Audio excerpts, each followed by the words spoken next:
Leadership is everywhere, but trustworthy leadership is becoming harder to find. Today, people rise because of talent, charisma, position, or ambition. But without character, integrity, and accountability, leadership begins to break down.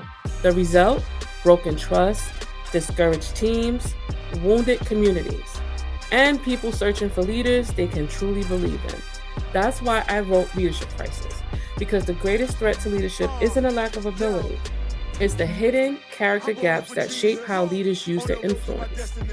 In Leadership Crisis Work Edition, it helps leaders build trust, strengthen integrity, and create healthier workplace cultures. In Leadership Crisis, the Church Edition, it calls ministry leaders back to Christ like leadership, which is rooted in humility, accountability, and faithful service.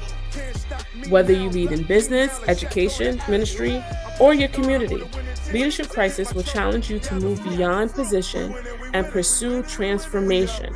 Because leadership isn't about titles, it's about character. And your character determines whether your influence causes harm or leaves a lasting legacy. Get your copy of Leadership Crisis by Dr. Nashana Holmes, which is available on Amazon. The future of leadership won't be changed by creating more leaders. It will be changed by developing leaders of character. So, before we jump into today's lesson, I want to personally invite you to something that I am incredibly excited about. If you've been listening to this podcast, then you already know that leadership is about so much more than strategy, titles, or even influence. The greatest breakthroughs in leadership begin within. That's why I'm hosting my second Lead with Clarity Leadership Masterclass.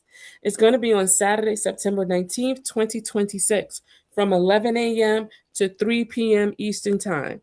This isn't another leadership seminar filled with cliches and motivational quotes. It's actually going to be an immersive experience designed to help you uncover how your identity, emotional patterns, and communication style are shaping the way you lead, whether that's in your workplace, your business, your ministry, your classroom, or even your home. We're going to explore the hidden patterns that create blind spots, learn practical tools to lead with greater confidence and emotional intelligence, and discover how character centered leadership transforms both leaders and the people they serve. If you ever wondered why talented leaders sometimes struggled with trust, communication, delegation, conflict, or influence, this masterclass is for you. We'll spend 4 powerful hours learning, reflecting, engaging in meaningful conversations, and equipping you with practical strategies you can begin to use immediately. This event is going to be in person, and I'll be announcing the location very soon. Seats are limited because I want this to be an interactive experience where every participant has the opportunity to grow. You can reserve your seat today through Eventbrite. Just check the link in the show, look in the notes, or you can visit my social media page, which is Dr. Nashana on Instagram, for registration details. I would love to meet you in person and help you discover the leader you are capable of becoming. All right, now let's get into today's episode. All right, so here we go again. Welcome to Lead with Clarity with Dr. Nashana. So I'm so glad you're here. If you're new to the podcast, let me just take a few minutes to describe the work that drives me. So I specialize in character centered leadership development, which is just basically an approach that believes great leadership begins long before a leader makes a decision or manages a team. It begins with the leader. So I believe leadership is not just about what you do, it's about who you're becoming. Leadership is an outward expression of an inward foundation. That's why every conversation on this podcast will go beyond leadership techniques and strategies. We're going to explore the character, self awareness, emotional intelligence, integrity, and personal growth that shape the way we lead others. The leadership crisis we see today is not simply a competency problem, it's a character problem, right? We spent years teaching people how to lead, but not enough time helping them understand who they need to become while they lead. So, my mission is to help leaders develop from the inside out so that they can lead with greater clarity, stronger purpose, healthier relationships, and lasting influence.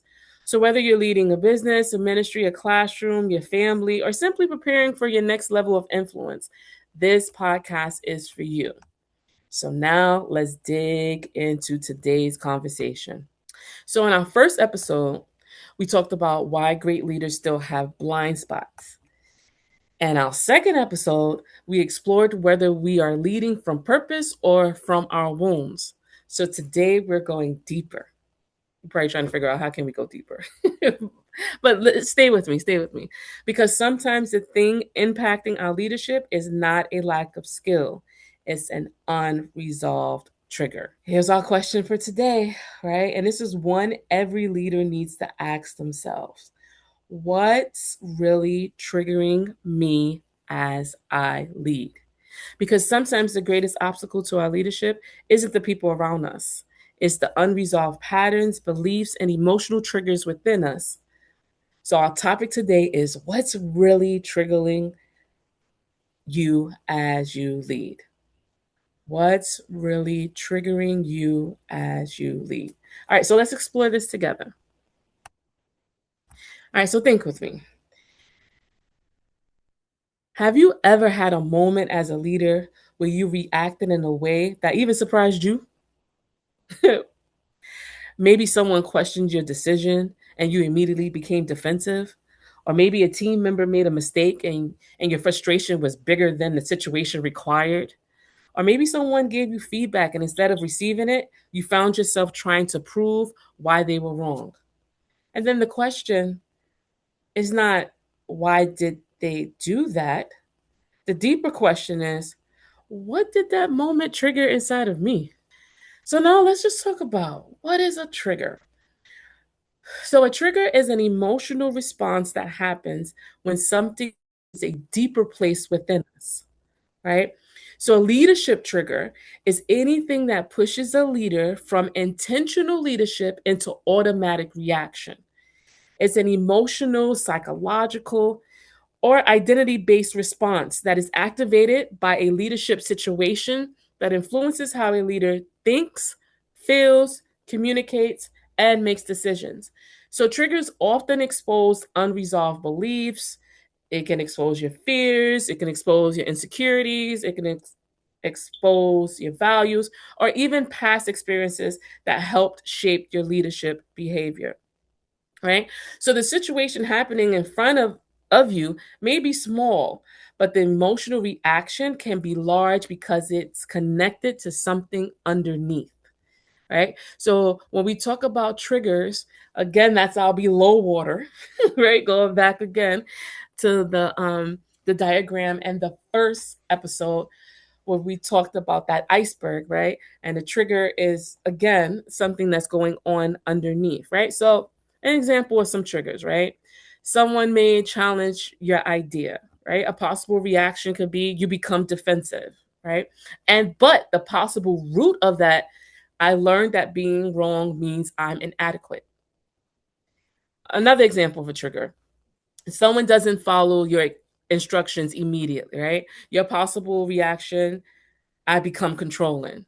Possible root, I believe losing control means losing respect. Right? And one more. Let's do one more. Another example of a trigger. Someone receives recognition. Your possible reaction, I feel overlooked. The root of that, my value is connected to being the best. Now you see how all of the roots again is inside, right? So when you show that trigger on the outside, that's the only thing that the person sees. They don't know the root of it. They don't know where that trigger came from. Leadership triggers reveal places where we still need clarity. And this is so important because they expose the moments when our emotions, assumptions, and past experiences begin influencing how we lead. And a trigger is often just a signal that something deeper is happening beneath the surface. It's not just a reaction, right? In leadership, triggers can reveal unexamined beliefs, personal insecurities, unclear values, emotional patterns, and areas requiring growth. Now, let's dig into those revelations a little bit more. So, the first one, unexamined beliefs. A strong emotional reaction may reveal a belief we have never questioned. So, like, for example, a leader who becomes frustrated when someone challenges their idea, you may discover a hidden belief. If I am not right, I lose credibility. The trigger reveals a need for clarity around confidence, humility, and identity, right? A trigger can also reveal personal insecurities, like I said. Sometimes our strongest reactions point to areas where we do not feel secure. If every leader would feel okay with saying, I am not always secure. All right, let's take a pause right there. Let's say it together. I am not always secure. That's okay. It's okay not to always be secure. And here's the thing, if you do not get comfortable with realizing that it's okay to not be secure at all times, then this is going to manifest as a trigger. Because then what's going to happen is you're going to reveal basically that you feel threatened by others, right? In some situations, there are going to be cases where team members or people you work with is going to know something more than you do. That's okay. It's 100% okay. No human is perfect. We don't know everything.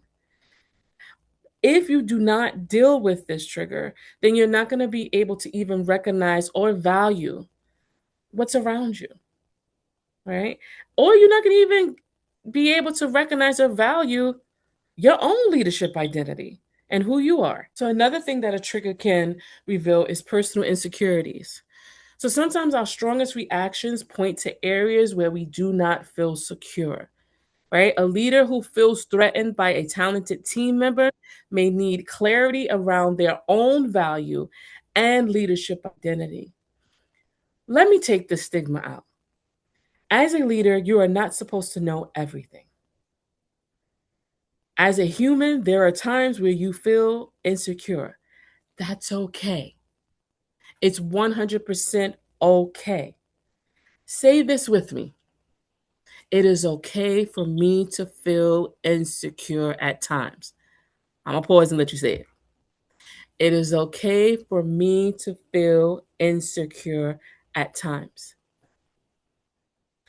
Triggers can also reveal unclear values.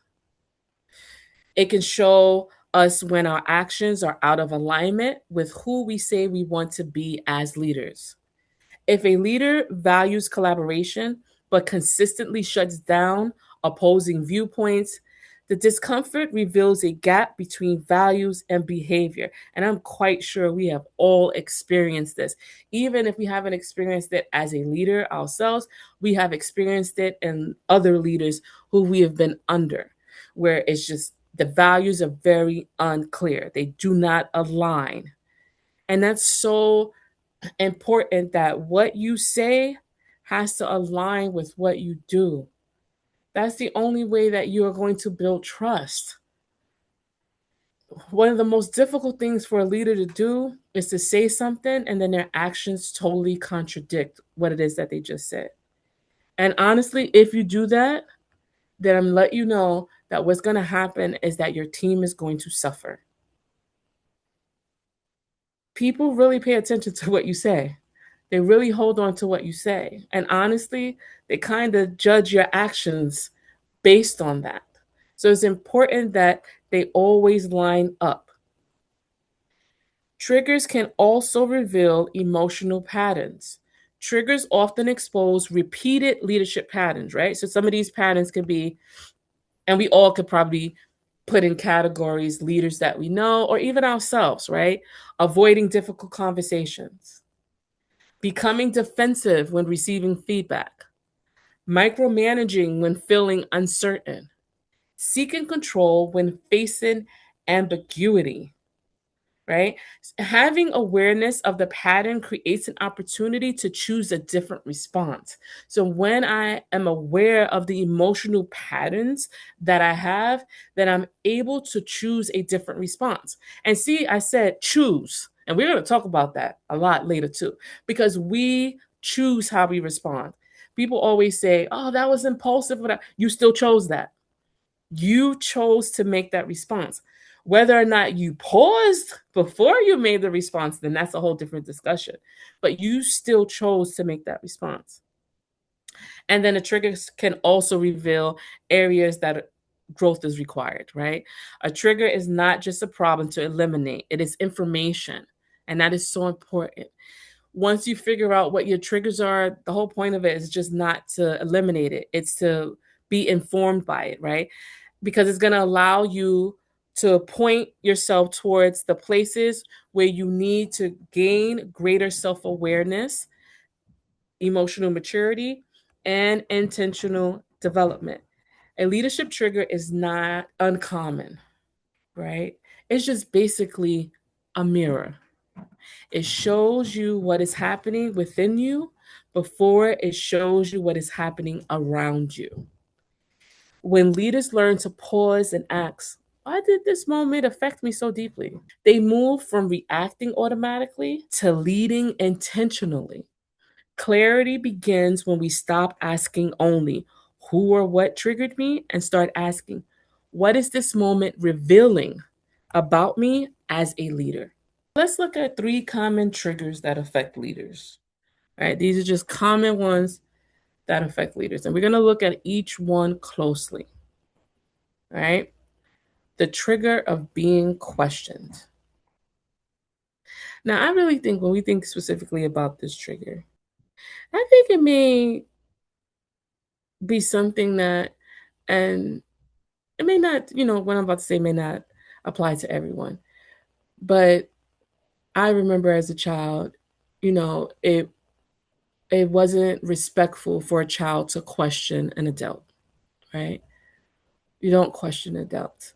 So even as I was doing my research and studying this, I'm like, well, is that something, that's below water work, right? Because everyone doesn't know your childhood. Is that something that, plays a huge effect on how a child becomes an adult, and if the adult becomes a leader, that this trigger is where that stems from. Now I got to do more research on that, but I just had that thought. Now, the trigger of being questioned. Being questioned is one of the most common leadership triggers because it unintentionally challenges a leader's sense of competence, authority, or identity, right? And the question itself may not be the problem. What it represents to the leader is often where the deeper issue exists, right? So a leader who is triggered by being questioned may internally interpret a simple question as, they don't trust my judgment. They are challenging my authority. They think I don't know what I'm doing. I need to prove that I'm right. However, the question may simply just represent curiosity, collaboration, accountability, or even a desire for understanding. Now, what this trigger basically reveals is a need to be right. Some leaders connect being right with being respected. Those are two different things. When questioned, they may become defensive because the disagreement feels like a threat to their credibility. So it's like that hidden belief, right? A strong leader always has the answer. That's the hidden belief. That's not true. The average human doesn't always have the answer, right? The clarity that is needed. Strong leaders are not defined by always being right. They are defined by their ability to seek truth, listen, learn, and make wise decisions. Now, look at that. If we flip that, it takes being questioned from being a trigger to being something that you can actually use to grow from. Also, when we think about the trigger of being questioned, this trigger may also reveal an unclear leadership identity.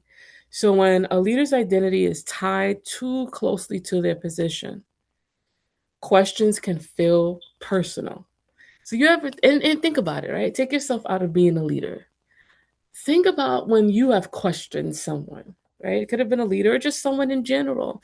And their response was like really negative. Like it just totally went left. That is a revelation that they took it personal. As leaders, you cannot take questions personal. You cannot take questions personal. Now, I'm not saying questions are not always personal, but remember, you can only deal with how you respond. You're only responsible for how you respond. So if you start to look at questioning as not personal, it will help you to be able to respond better, right? So instead of hearing, I'm not good at what I'm doing, right? Or help me understand your decision, right? You're just hearing you're not a good leader. Your authority comes from your character, not from everyone agreeing with you. Why do we think that everyone has to agree with us? They don't. But that doesn't mean you lose authority. It depends on how you deal with that disagreement. That's the strength right there. That brings clarity. That brings so much clarity. I have to pause right there.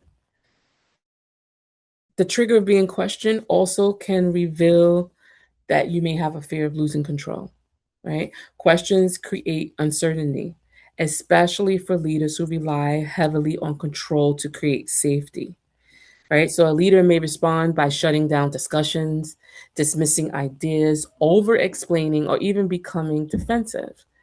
But then the clarity that you really need and that you really need to understand is that healthy leadership creates space for dialogue. Questions do not weaken leadership, they can actually strengthen decision making. So you see how these triggers, I'm not saying that these triggers are not going to exist, but you see when they do exist, what they reveal. I want you to think of how we can flip those, right? How we can understand that how the trigger of being questioned, it can reveal a lack of psychological safety, right? But then as a leader, you can just say, okay, a mature leader understands, all right, that respectful questions, you see, I said respectful. Respectful questions are not resistance, they are often engagement. Ding, ding, ding, ding, ding. If you lead a meeting, if you lead something and there's no questions, majority of the time it may be lack of engagement. And what leader does not want their team to be engaged? You want engagement. Don't always take silence as everyone's listening. Honestly, sometimes people can be silent because they know your trigger. And they know that if I question it, it's going to reveal a type of trigger and then I have to deal with it. So I'm just going to be quiet. All right. So, some reflection questions I want to ask you. And again, remember, you can always pause the video here, write down the reflection questions, answer them, and then always come back to the video to finish out the conversation, right? So, first question: what do I assume when someone questions my decision? What do I assume when someone questions my decision? Question two: do I see questions as challenges or opportunities? Question three: what emotion comes up first? Defensiveness, frustration, fear, or curiosity? And then what does my reaction reveal about what I believe leadership requires? So, leadership clarity begins when we realize that the question is not always the threat. The meaning we attach to the question may be. Right? So, a clear leader can say, I don't have to defend my leadership every time I'm questioned. I can remain grounded, listen openly, and respond with wisdom.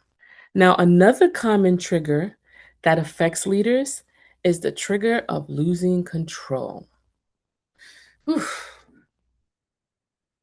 The trigger of losing control occurs when a leader experiences uncertainty, unpredictability, or situations that do not unfold according to their expectations.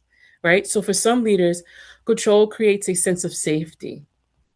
When control feels threatened, they may respond by becoming like overly involved, rigid, frustrated, or resistant to change. The deeper issue is often not the situation itself, it is what the loss of control represents, right? So a leader who may be unconsciously triggered with losing control, right? Say, if I am not managing every detail, something will go wrong. Or they may think, if others make decisions without me, I will lose influence. Or if I do not have the answers, people will question my leadership. Or if things are unpredictable, I am not prepared. You see how that trigger just reveals an opportunity of all of that? But here's the thing, the main thing that I want you to take away from this is that even if you do suffer from the trigger of losing control, the trigger itself reveals an opportunity for you to examine where your trust, confidence, and clarity is needed. You see how we took a weakness and made it a strength? If and only if you look at it from that perception. So here's some of the things that this trigger may reveal. It may reveal that you have difficulty trusting others, right? Leaders who struggle with losing control may believe that the safest path is to personally oversee everything, right? So this shows up as you micromanaging, right? Requiring constant updates. Goodness gracious. Redoing work instead of coaching others. That is so dangerous. And then hesitating to delegate important responsibilities. And then all that's going on hidden, this is your hidden belief. If I don't do it myself, it won't be done correctly. Full clarity is needed for this. Leadership is not measured by how much you control. It's really not. It is measured by how effectively you develop and empower others. If you notice that those you lead cannot operate without you telling them what to do or controlling them, that means you went wrong somewhere. You went wrong. Those you lead need to be able to work effectively without you. They need to be able to feel empowered to do so. Now, I'm not saying that them working without you or them feeling empowered to do so may not always have positive results, but even then, they still learn from negative results. Like there's always a learning space. And if you do not relinquish control, then you do not allow growth and you do not allow learning. Right? This trigger can also reveal a fear of failure or being blamed. Sometimes control is just basically a protection mechanism, right? A leader may feel that if they oversee every detail, they can prevent mistakes and honestly protect their reputation. That's not going to happen, right? And the hidden belief that's going on is just basically mistakes will prove that I am not a capable leader. There is much clarity needed there. Mistakes are not always evidence of poor leadership. They're not. Often, they can be opportunities for learning, innovation, and growth. Right? And this trigger of losing control can also reveal confusing control with responsibility. So many committed leaders have a strong sense of responsibility, but responsibility and control are not the same. They are not the same. A responsible leader asks, how can I support the success of my team? A controller leader asks, how can I make sure nothing happens without me? You see the difference? Totally different. All right. And there's much clarity needed if you think like that. Great leaders create direction and accountability while allowing others room to contribute. This is a lot. I know this is a lot. And again, the great thing about this, if you're seeing yourself through all of these triggers, that's good because then now you know what you have to do, right? I want to take that negative connotation away from, these topics because what tends to happen is if I think negatively about them, I avoid them, right? But the more and more that your triggers are revealed, the more and more you can fix how you respond, right? And then the last thing that the trigger of losing control can reveal is discomfort with uncertainty. Leadership requires navigating change, right? You have incomplete information and even unexpected challenges. Leaders who are triggered by uncertainty may rush decisions. They avoid new ideas or resist change because ambiguity feels unsafe. Clarity is needed again. Clarity does not mean having control over every outcome. Clarity means knowing your values, purpose, and principles, even when circumstances change. Now, here's some reflection questions I want you to ask yourself. Again, write them down. You can get your downtime, answer them, or you can pause the video and then come back. Question one: what situations make me feel like I am losing control? Question two: how do I behave when things do not go according to my plan? Question three: am I creating accountability or dependency? Question four: what am I afraid might happen if I release control? And question five: where do I need to replace control with trust? All right, so a leadership trigger around control often reveals that a leader is trying to manage the environment when the deeper work is learning to manage themselves. So the goal is not to eliminate control, it is to move from controlling outcomes to leading with clarity, trust, and intentional influence. Okay. And then our last trigger that affects leaders is the trigger of feeling disrespected. Now, I probably could talk. This could probably be a podcast on its own, right? Because disrespect is a huge, huge thing, and the trigger of feeling disrespect occurs when a leader perceives that their authority, value, expertise, or position is being challenged or diminished. While disrespect can genuinely occur, it can. The trigger often reveals how a leader interprets certain behaviors and what meaning they attach to them. So, a moment of disagreement, a missed deadline, a different opinion, or even a team member's tone may be experienced as disrespect, even when the other person's intention was not to undermine the leader. So, the deeper question is not only was I disrespected, but also what did this moment make me believe about myself, my leadership, or my role? So, a leader experiencing this trigger may internally interpret situations as they don't value me, they don't recognize my authority, they are challenging my position. I have to show them who is in charge. This trigger can reveal important areas where a leader needs greater clarity. Greater clarity. It's important as a leader that you separate respect from agreement. Some leaders unintentionally equate respect with compliance. When someone questions a decision, offers a different perspective, or even pushes back, it may feel like a lack of respect. And that hidden belief is just basically if they respect me, they will agree with me. No, no, no, no, no, no. Respect does not require agreement. I'll say it again. Respect does not require agreement.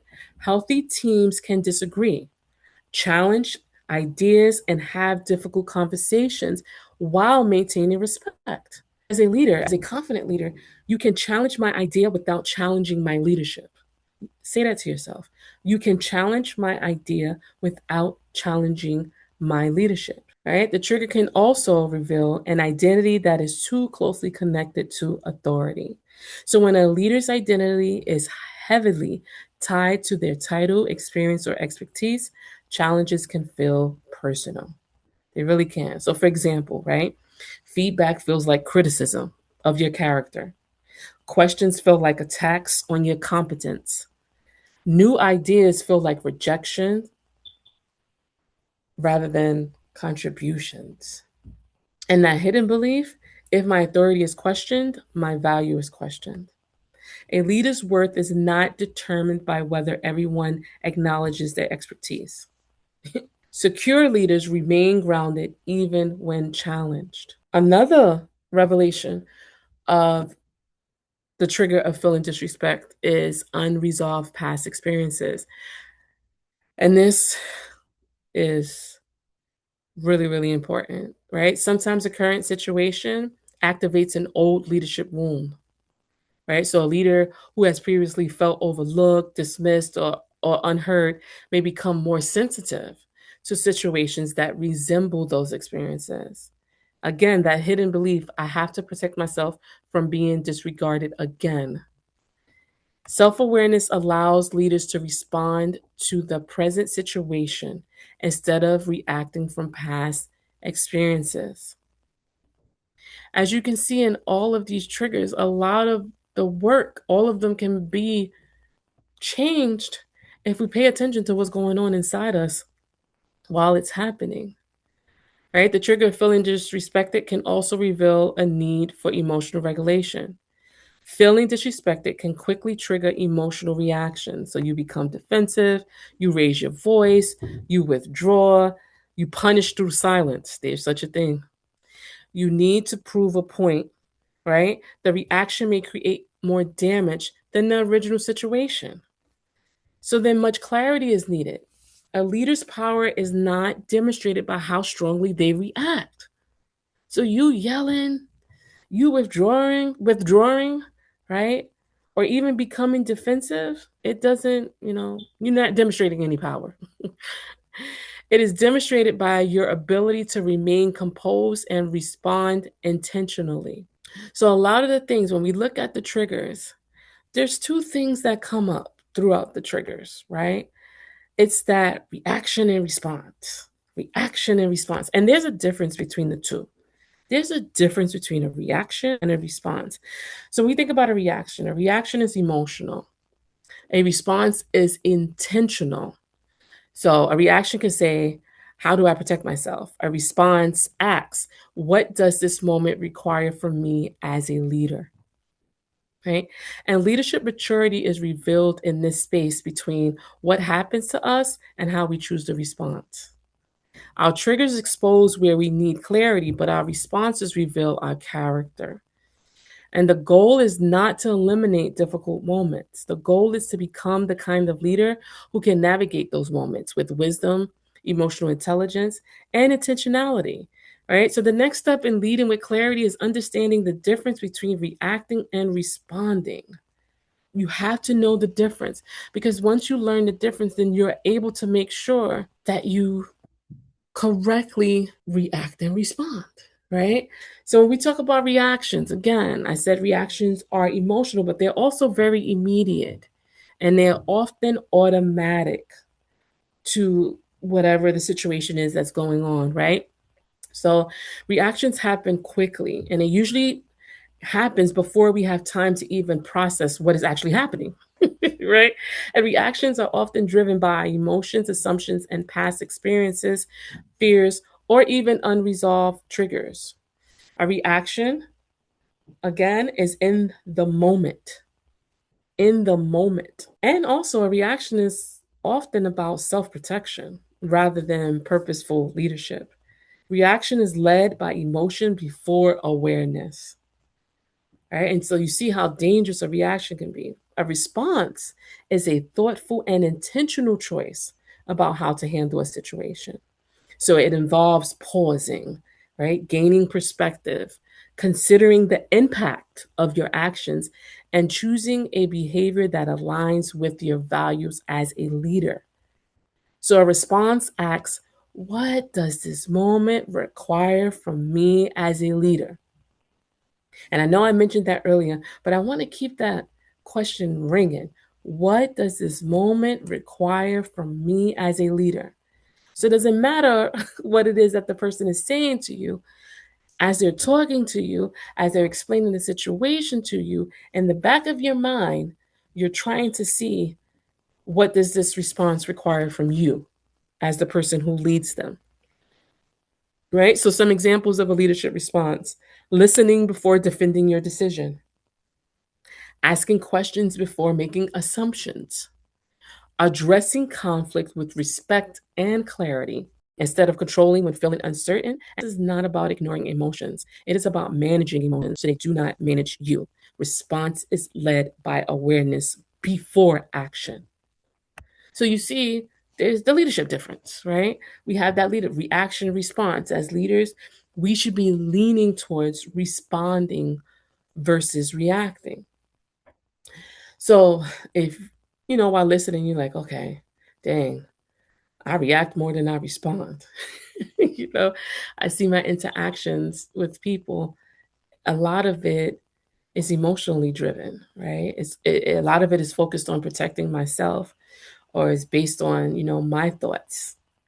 I want you to practice responding. Now, I'm going to give you a leadership technique. It's called the pause technique, okay? Because we take for granted sometimes you need actual techniques to help you work through the different things that you need to help strengthen your leadership practices. So, this is called the pause technique, right? It's a 5-step process that helps you to lead with intention, clarity, and impact.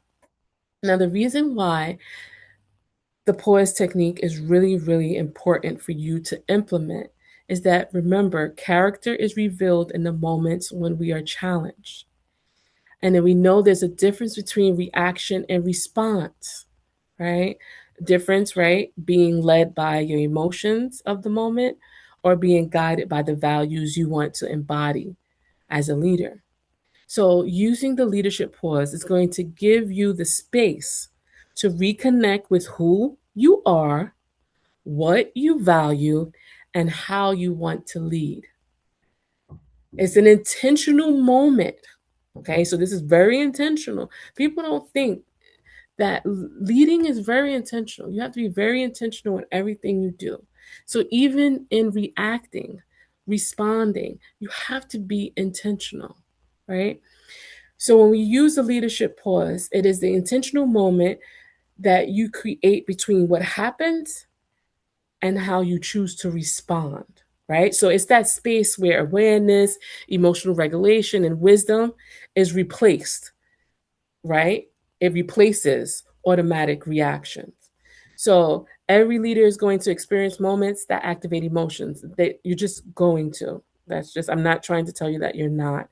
I'm just saying that this technique is going to help you avoid allowing the emotion of the moment to make the decision for you. Okay. So the pause is not really meaning that you're ignoring the situation or you're avoiding the conflict or becoming passive. It just basically means that you're creating enough space to lead with intention instead of impulse. So if we look at the leadership model, and I know a lot of you are listening to me, but I also put up the diagram for you.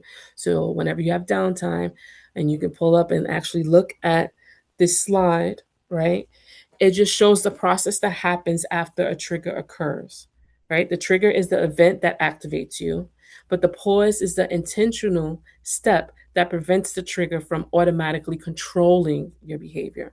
So if you look at the diagram, right, you'll see that the trigger should lead to a pause. The pause leads to awareness. Awareness leads to choice. And then choice leads to response. Right? So when we talk about the trigger is just you internally recognizing what has activated you. You need to be able to identify what happened and what is going on internally, right? What happened? What emotion am I feeling? Why did this moment affect me so strongly? So it could be like a team member questions your decision during a meeting, right? The trigger may not simply be the question, it may be the meaning you attach to it. They don't trust my leadership.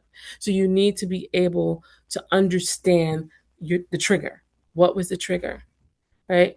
And then that should point you to the pause. That's where you're going to interrupt the automatic reaction. You're not going to allow yourself to automatically react.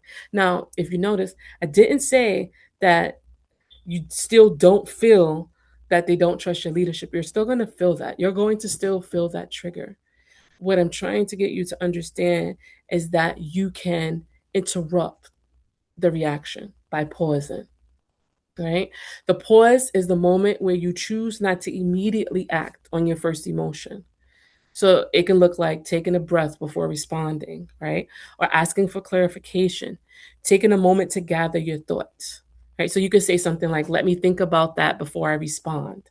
Now, you don't have to say that aloud. This is internal work going on, right? And the goal is not to suppress your emotions. It is to create space between the emotion and the action. So what the pause actually allows you, it gives wisdom time to catch up with the emotion. And that's the important thing about the pause. If you don't practice pausing, then 9 times out of 10, you're not, however you respond, is not going to come from a place of wisdom. It's going to be a reaction because it's coming straight from emotion.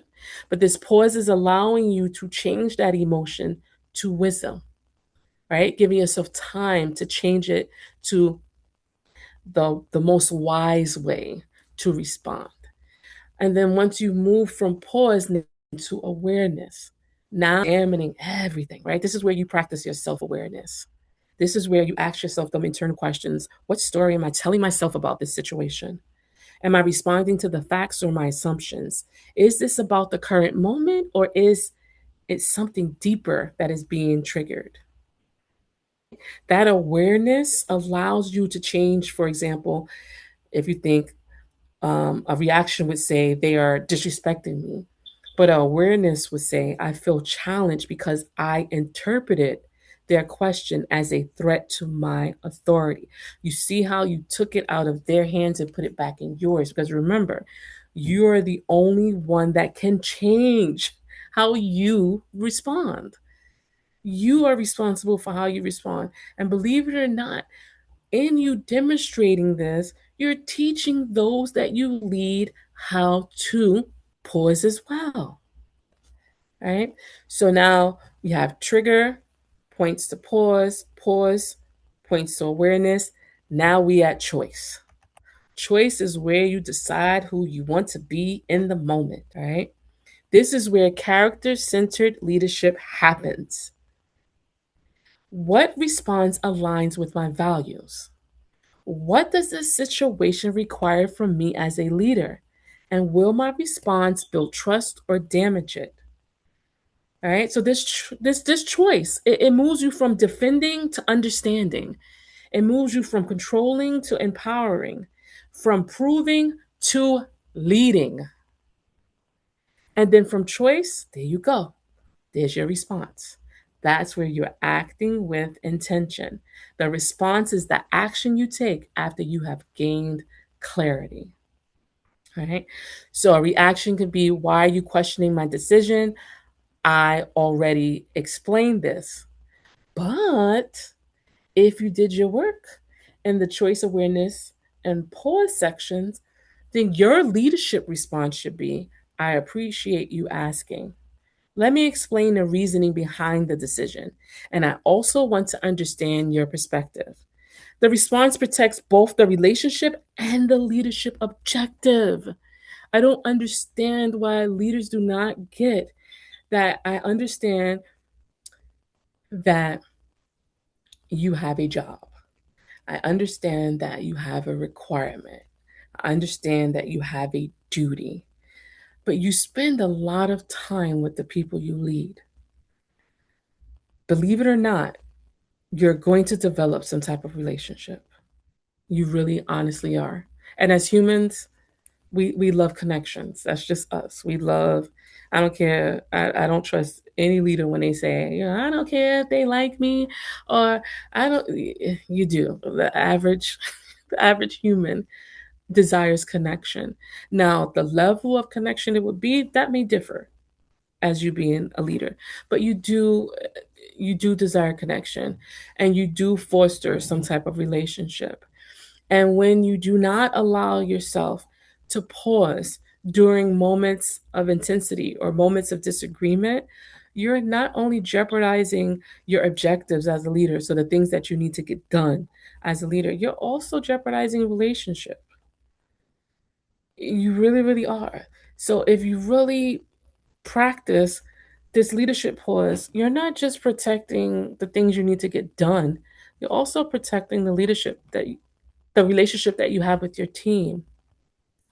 So let's just look at this a little bit. I want you to take this away, right? I said a lot about this diagram, and I just want you to remember this piece. This is the takeaway.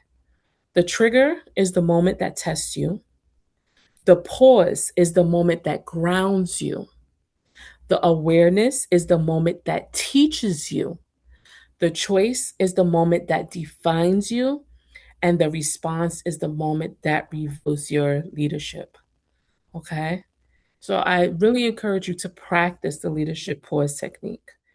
And also, as you practice it, I encourage you to come back to this video and in the comments, share, share how it went, share how you see your leadership changing by using this technique. All of this is just to point you to leading with clarity, right? So even though this is a lot of inner work and it's a lot of things that are coming up in you, and it may not even feel comfortable, the whole point of this is to get you to lead with clarity. And that's the goal. You want to lead with clarity. So I'm going to give you a challenge. All right, I'm going to give you a challenge. I want you to pay attention to one moment where your emotional response feels bigger than the situation. So now either you can think of it as you go throughout your week, or you can think of it from a past experience, right? Think about how that moment and how your emotional response felt bigger than the actual situation. So, right? And I don't want you to judge yourself. I don't want you to judge yourself. I just want you to observe. That's it. And then I want you to ask yourself, what is this moment revealing about me? Because awareness is where transformation begins. If you do not become aware, right, then it's hard for transformation to happen. And that's what all of these episodes are not to beat you down and say, ugh, I'm a horrible leader. All these episodes are to bring awareness to your leadership. Because when you are aware of how you lead, you're able to lead more clearly, and then you're able to transform. Leadership is not proven by how you act when everything goes your way. Leadership is revealed by who you become when you are challenged. Right? The strongest leaders are not those who never get triggered. The strongest leaders are those who have the courage to examine what their triggers are teaching them. Take that. Look at that. How we took that weakness and we made it a strength. Right? I want you to remember my motto. You can't change what you won't confront. And I encourage you, even after this episode, I want you to keep leading with clarity. I want you to keep leading with character. I want you to keep leading with purpose. Until next time, this is Dr. Nashana Holmes. See you next episode.